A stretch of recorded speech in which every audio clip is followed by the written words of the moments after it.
and all of the, I don't know if it's status or the cultural values that we associate with electric vehicles, I see those as being embodied in myself. For example, I don't own an electric vehicle yet, but that would be the next purchase that I make if I do. Is that part of it? Is it an identity thing? Yeah, yeah. Identity is a huge part, uh, and people have multiple identities, and sometimes there's not internal coherence with those identities as well, right? It's it can be highly conflicted, um, for better or worse. And so, what's the sort of ranking, or which of those identities floats to the top at the time of your vehicle purchase, uh, is a pretty complex affair. So right now, usually it's the sort of technophiles that adopt these things. So you see, within uh, if you look at Ottawa, for example, there's a big tech hub in the suburb of Canada. There's more electric vehicles there than you would find in the suburb on the other side of the city, Orleans. That's because there's a lot of wealth and technology, early technology adopters there, and that's their identity. If I can make these sort of generalizations, um, and I think a lot of the times, if you look to more rural areas, there's not as many electric vehicles for a number of reasons, but in part because of the product offerings from these big auto assemblers. So if you have a little Prius, that's not going to help you if you need to haul your trucks or equipment around. You need a big truck with a lot of torque and driving range to be able to do what you need to do. Um, and so you've had this identity around it being a sort of some futuristic thing, right? As opposed to just your standard pickup truck. But now you're seeing all the major automakers, GM, uh, Dodge, and Ford, all coming out with pickup truck models, right? Plus all the new entrants like Tesla also coming out with new pickup truck models or SUV models, right? Which is the fastest growing segment of Canada's auto market. Whether it's government policies, it's consumers, it's capital markets, they're all saying, okay, now's the time. You need to do this, and the technology is ripe. It's a lot cheaper. It's a lot better than what it was, say, 10 years ago. Mhm. Nathan, how did you get into this line of work? I mean, I know some of your recent history, but what is it in your upbringing or your childhood that even got you thinking about the climate, about green economy, then eventually electric vehicles? It's a pretty convoluted story. Um, Yeah, like I grew up always near nature, whether it was on the sort of outer reaches of the suburbs, the exurbs, and seeing nature around me. It was yeah, admiration of nature. I grew up in a church and in a family that really respected what we called creation, and that one of our jobs, was to um, be stewards of creation and to take good care of it. And that once we do that, we can have healthy relationships with each other and with the creator as well. And I think that's been in the background for a lot of my youth. And then I volunteered for this Christian nature conservation organization when I was 19, backpacking in Europe, Russia, and that really got me hooked uh, on the field of conservation. And I changed my major. I remember at the time, from archaeology, I was studying history and classics and reading Latin, to conservation biology, and it got me very interested in studying um, how the natural world functions and the interdependencies that are there. So I worked as a biologist for a while, and I really grew depressed at these efforts that conservationists make, when a lot of the reasons why these animals or landscapes are being destroyed is because of demands from the city, because of the economy. So I learned to study the built environment as well. I had a city planning degree, and then then I got more and more curious about energy systems. That's when I met you, when we were working for Pembina in Calgary.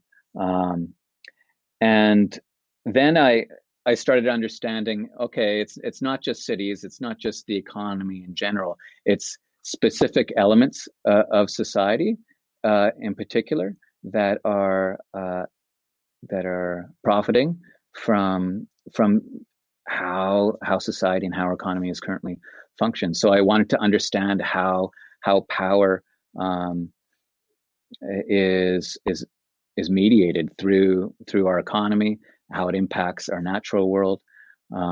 So I started studying that more and more and more. Got a PhD, read a lot of books, wrote a lot, and now I'm here, and I'm still influenced certainly by my Christian faith as it refines my gaze to the margins of society, looking at who who are the winners and who are the losers from the current setup, and how do we um, make this world and make society more equitable and more fair and better.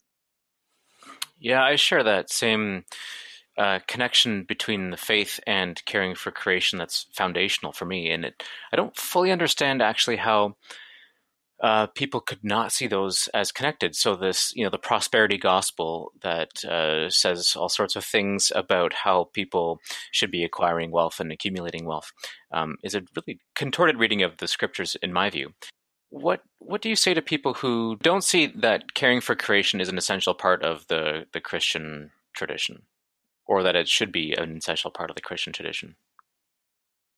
I'd say they aren't reading their Bible very well. The Hebrew Bible and the New Testament are full with all sorts of stories about creation. So I think just reading it, taking things in context, is pretty instructive for those folks. But people's minds are pretty hard to change, and I think uh, we need to work on on evangelizing sometimes internally as well, within the Christian community, to those folks who are proponents, supporters of this prosperity gospel at the expense of everything and everybody else. Um, and I think part of that internal education, I think it needs to be experiential, right? It's getting those folks to put their hands in dirt and start growing vegetables, or to get them to go out for a walk in nature, or to see a beautiful movie about nature if they can't get outside. Um, and I think those sort of experiences that are grounded in our senses can help to short circuit how we've been programmed. Because for most folks, as they age, I'm experiencing this. My own sort of synapses fuse right into certain pathways, shortcuts of thinking, and it's really difficult to change. But it is right. That's where the hope is in the gospel, that um, there can be change in people. Nathan and I spoke about the importance of connecting with other people and the importance of listening to other people's stories, especially when our inclination is to want to change their minds. We spoke a little bit about, a strategy called deep canvassing, which is just that, showing up on somebody's doorstep, even the doorstep of somebody with whom we might have deeply opposing viewpoints, and listening for their story in order to invite them into a posture of listening to our own story. I've done some door-to-door canvassing for different groups over the years, and trying to, win people over to this cause or that. And my most positive experiences have come out of me asking, for me listening to what people have to say, rather than me sort of telling them what they should believe or shouldn't believe. I think that puts people on a different sort of footing. Yeah, my mom has often said it's not so much whether people believe or remember what you said, it's they'll remember how they felt. Absolutely. And I think in this day and age where a lot of the things that I've been talking about are really caustic personally, politically, spiritually for people, that we need to find ways um, to redirect that attention.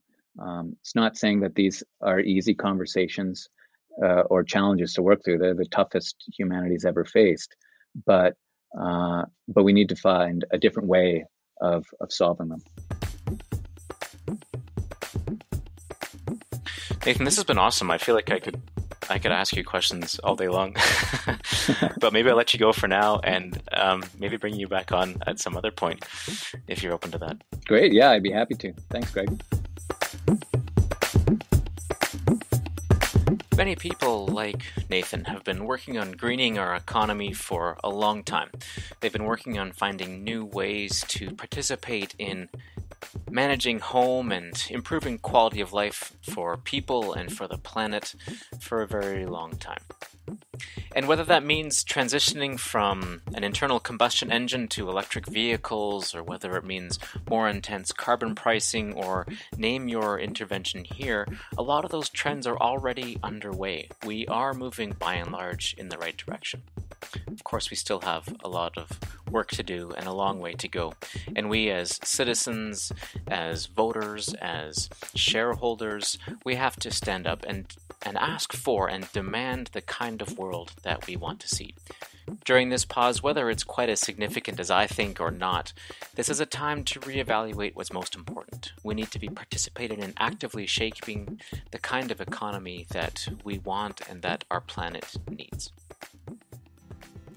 So that's some of what we think, but tell us what you think. What's your reflection? What's your response to what you've heard today? We'd love to hear from you by email at R&R, that's R&R for Resilience and Restoration, at castlegarunited.ca. So R&R for Resilience and Restoration at CASTLEGAR United.ca. During this COVID-19 pause, stay safe, be well, know that we are resilient, and find restoration where it is available. Until next time, I'm Greg Powell at Castlegar United Church in British Columbia, Canada.